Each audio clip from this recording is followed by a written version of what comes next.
अखिल भारतीय सरस्वती ज्योतिष मंच के इस 76th सेमिनार पर मैं राजीव जी को बहुत बहुत बधाई देता हूँ।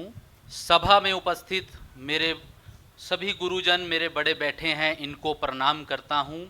और आप सब मेरे भाई बहन जो यहाँ पर आए हैं बहुत ज्ञानवान हैं, आप सबको और आप सबके ज्ञान को भी मैं प्रणाम करता हूँ। आज यहाँ पर बहुत कुछ सुनने को मिला जो बहुत अच्छा है, क्योंकि ज्ञान जब मिले, थोड़ा मिले, बहुत मिले, वो हमेशा ही काम का होता है। आज का जो मेरा टॉपिक है, उस टॉपिक को मैंने अपने मन से एक नाम दे दिया है। विषय तो ज्योतिष का ही है, पर उस टॉपिक को मैंने मन से एक नाम दे दिया है और उसका वो मैंने जो टॉपिक का नाम रखा है वो रखा है कुंडली के 36 रास्तों पर चलता है हमारा जीवन। ये बहुत गहरी बात भी है, इसको समझना भी ज़रूरी है और इसके ज़रिए मैंने बड़ी सारी चीज़ों को कुंडली में प्रेडिक्ट करने के लिए, किसी चीज़ों को ठीक करने के लिए आसान होते हुए भी देखा है। हम सब जानते हैं कि कुंडली के अंदर 12 घर हैं, 9 ग्रह हैं। पहली चीज़ तो मैं ये कहूँगा कि हर एक घर के बारे में हमने एक धारणा सिद्ध की हुई है कि कुंडली का जो लग्न भाव है ये हमसे जुड़ा है, कुंडली का दूसरा भाव है ये धन का भाव है, तीसरा भाव भाई बहनों का, चौथा माता का। इस तरह से हमने सभी घरों का एक धारणा सिद्ध की हुई है। लेकिन एक चीज़ को ये देखना बहुत ज़रूरी है, बहुत गहराई से, कि कुंडली का हर एक भाव, जिसे हम भले ही सुखों का घर मानते हैं, जिसे हम बेशक आमदनी का घर मानते हैं, बहुत अच्छा मानते हैं, वो भी नुकसान देता है। क्योंकि कुंडली का हर एक घर किसी न किसी भाव से छठा है, 8वां है, 12वां है। अब मान लीजिए, जैसे कि सुबह अक्षय जी बोल रहे थे कि कई जगह पर शनि बहुत फायदा कर देता है, बृहस्पति नुकसान कर देता है।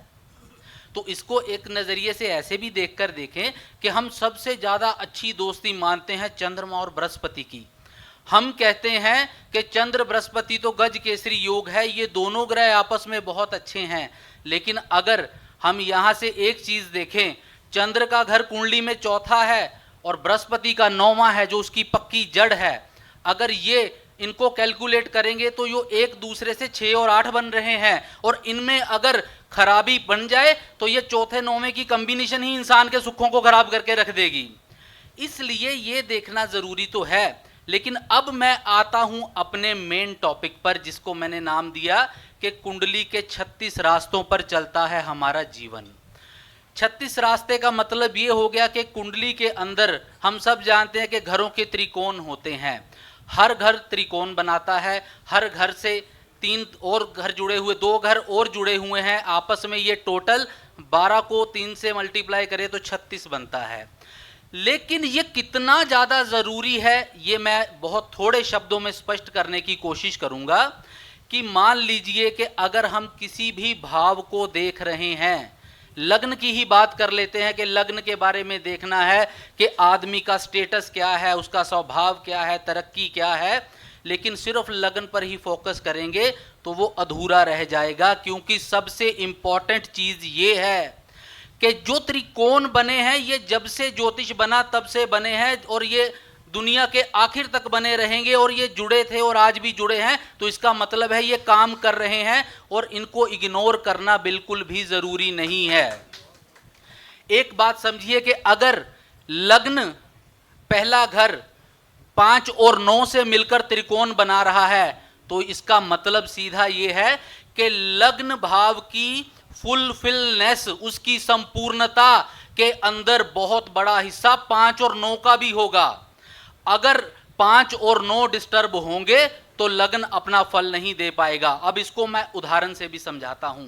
सबसे पहली चीज तो यह है कि कुंडली के अंदर ये चीज हम जानते हैं कि इस दुनिया में जो भी चीज है, किसी भी चीज को देख लीजिए, या तो वो किसी एक ग्रह से जुड़ी हुई है या वो किसी एक भाव से जुड़ी हुई है। और हमारा ज्ञान कितना गहरा है, हम एक ग्रह से जुड़ी हुई कितनी चीज़ों को जानते हैं, हम किसी भाव से जुड़ी हुई कितनी चीज़ों को जानते हैं। ये जैसे जैसे ज्ञान बढ़ेगा ये हमारे ज्ञान को बढ़ा के हमारे ज्योतिष को आसान करेगा। जैसे कि मैं एक एग्जाम्पल दे रहा हूँ, मैं आपको जो 4 त्रिकोण हैं इनके बारे में सिर्फ एक उदाहरण के तौर पर बता रहा हूं। आप सब सूझवान हैं, इसको और जितना ज़्यादा खोजेंगे दुनिया भर की चीज़ें इसमें जुड़ जाएंगी। जैसे कि मान लीजिए एक सबसे आम सवाल कई बार देखने को मिलता है कि जी किसी के घर में बच्चा नहीं हो रहा है, किसी की शादी हो गई बच्चा नहीं हो रहा है तो कहीं ना कहीं मिसकैरेज हो रहा है। ये बहुत बड़ी समस्या है और तकरीबन हर इंसान इसके अंदर 5वें घर के ऊपर फोकस करता है, तकरीबन यही होता है। लेकिन एक चीज को हमेशा याद रखिए कि जब तक आप लग्न 5 और 9 को नहीं देखेंगे तो ऐसे में किसी के घर में संतान की प्रॉब्लम है वो खत्म नहीं हो पाएगी। क्योंकि हो सकता है 5वां घर पहले से ही बहुत अच्छी कंडीशन में हो, खराबी 9वें घर में हो जो कि वंशावली का खाना है। अगर वहां पर ही ब्लॉकेज आ गई तो 5वां घर कुछ नहीं कर पाएगा, वंश वहीं का वहीं रुका रह जाएगा। इसलिए जब भी किसी भी घर को देखो तो उसके साथ बने हुए त्रिकोण के घरों को भी जरूर देखो। आप दुनिया का कोई भी टॉपिक है, आपके पास क्लाइंट आ गया, किसी ने विदेश जाना है, किसी का कोर्ट केस लगा है, कोई बीमारी से परेशान है, किसी के बच्चा नहीं हो रहा, किसी की शादी नहीं हो रही, मैं आपको पूरे दावे से ये चीज कहता हूं कि सिर्फ आप उसी एक घर को फोकस मत करिएगा जो उस चीज से जुड़ा है, आप उसके साथ जुड़े हुए 2 उन घरों को भी देख लीजिए जो उससे त्रिकोण बना रहे हैं। अगर वहां खराबी होगी तो अपने आप भले ही वो घर अच्छी कंडीशन में होगा तो काम नहीं हो पाएगा। अब देख लीजिए कुंडली का पहला घर मैंने अभी बताया खुद से जुड़ा है, 5वां घर संतान से है और 9वां घर वंशावली का है। ये एक ट्राइंगल बन गया। मान लो आपके सामने एक पाइप को जोड़ दिया जाए जो ट्राइंगल शेप में है और उसके किसी भी एक हिस्से को ब्लॉक कर दिया जाए, उसमें कोई चीज फंसा दी जाए और आपको बोला जाए इसमें पानी छोड़ दीजिए। क्या आप समझ सकते हैं कि पानी तीनों ही कॉर्नर में बराबर चलेगा? नहीं चलेगा, वो रुकेगा।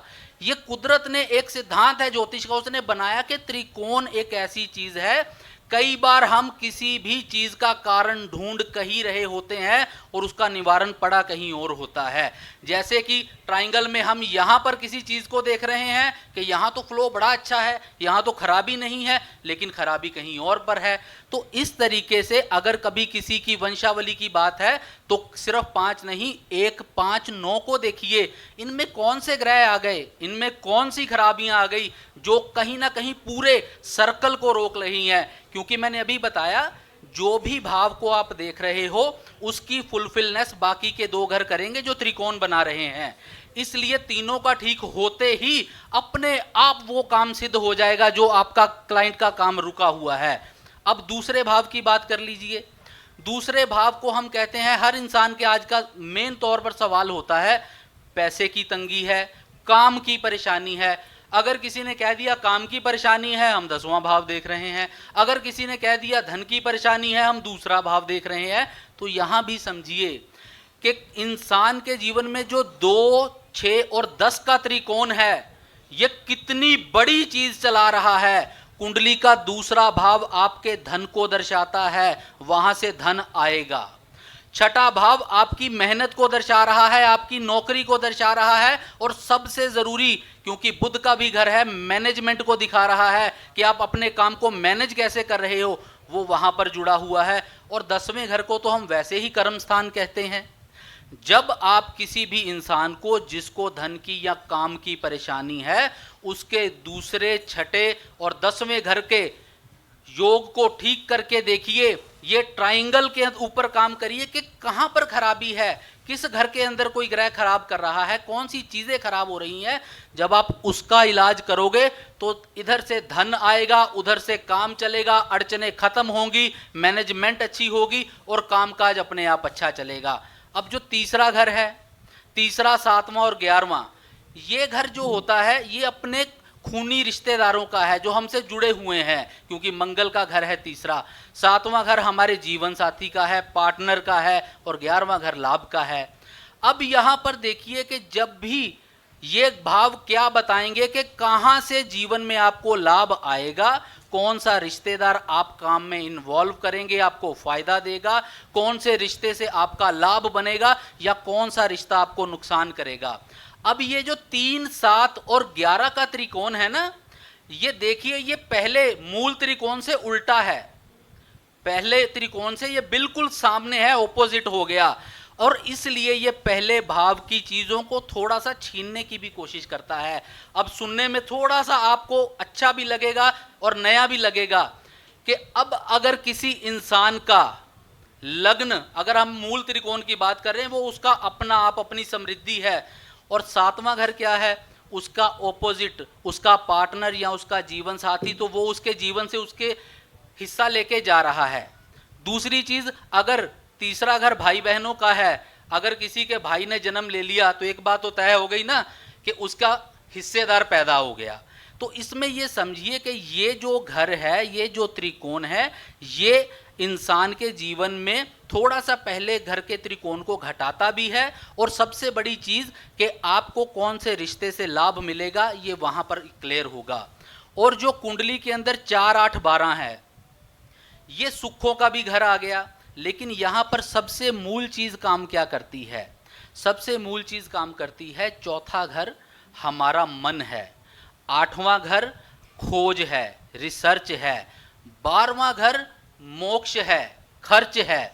जब भी हमारे जीवन में हम देखते हैं कि हम बड़े हुए, हमारे बच्चे बड़े होंगे, हम सबसे पहले क्या करते हैं कि यार हमारे मन को क्या चीज़ लग रही है कि हम किस चीज़ की खोज में जाएं, किस रिसर्च में जाएं, किस काम में हम जाएं, वो हमें फ़ायदा करे। तो जब भी 4, 8 और 12 का त्रिकोण अच्छा होता है, इंसान का मन उसका साथ देने लगता है, 8वें घर से उसका रिसर्च जो है वो निकल कर आती है, जो दूसरों को दे देती है। और 12वां घर जो होता है, ये 2 चीज़ें दर्शाता है। पहली चीज़ क्या, या तो इंसान कोई बहुत बड़ी रिसर्च करके अपने काम को निपटा के दुनिया को एक चीज़ देके फ्री हो जाता है, कहता है कि जी मैंने अपने जीवन काल में ये रिसर्च करी और मैंने दुनिया को कुछ दे दिया, अब मैं फ्री हूँ, यानी मोक्ष है। और अगर बात करें भक्ति की, तो यहाँ पर ये भक्ति का भी मोक्ष है। आप एक चीज़ को ध्यान रखिए कि इन 12 घरों में बहुत सारी चीज़ें हैं, इनको आप अब निकाल के देखिएगा कि जो जो चीज़ें त्रिकोण में आ रही हैं वो एक दूसरे की पूरक हैं। सबसे ज़रूरी चीज़ एक और बता देता हूँ कि कुंडली का कोई भी भाव, मान लीजिए 1, 5, 9 उदाहरण के तौर पर, अगर त्रिकोण की बात करेंगे तो ये भाव 1 मुंह और 2 कान हैं, जो एक दूसरे की इंफॉर्मेशन ट्रांसफर करते हैं कि भी कहाँ पर कोई चीज़ क्या अच्छी है, कहाँ पर कौन सी चीज़ खराब है। इसलिए हर भाव एक दूसरे को इंफॉर्मेशन देता है। किसी भी एक ही घर के ऊपर अगर हम सिर्फ फोकस करेंगे, उसके साथ बना रहे त्रिकोणों को नहीं देखेंगे, तो मुश्किल ज़रूर हो जाएगी। मेरे पास कई कुंडलियाँ ऐसी आई हैं जिनका बृहस्पति 5वें में है, जिनकी कुंडली के अंदर केतु तक कुछ का बैठा है, लेकिन 9वें घर की खराबी ऐसी हुई कि आज भी उनके घर में बच्चा नहीं। और वही लोग जब इन उपायों को करेंगे तो फ़ायदा मिलेगा। आपकी गणना बहुत सटीक और बड़ी आसान हो जाएगी। अब जब कभी भी आप देखोगे कि खराबी 1 में नहीं, 5 में नहीं, 9 में है, तो इलाज हो गया। आप देखोगे खराबी 5 में नहीं, 9 में नहीं, 1 में है, तो 1, 5, 9 सारे ठीक हो गए। तो ये 4 ट्रायंगल पूरी कुंडली को, पूरे जीवन को जोड़ रहे हैं, कनेक्टेड हैं। इन्हीं पर सारी जिंदगी चल रही है, दौड़ रही है। फर्क सिर्फ ये है कि जहां पर अड़चन है, उस अड़चन को दूर करके देखिए, प्रॉब्लम अपने आप सॉल्व हो जाएगी। समय का अभाव है, अभी कुछ और भी बातें थी, लेकिन आज मैं अपनी वाणी को यहीं विराम देता हूं। आप सबको मेरी तरफ से बहुत बहुत प्रणाम।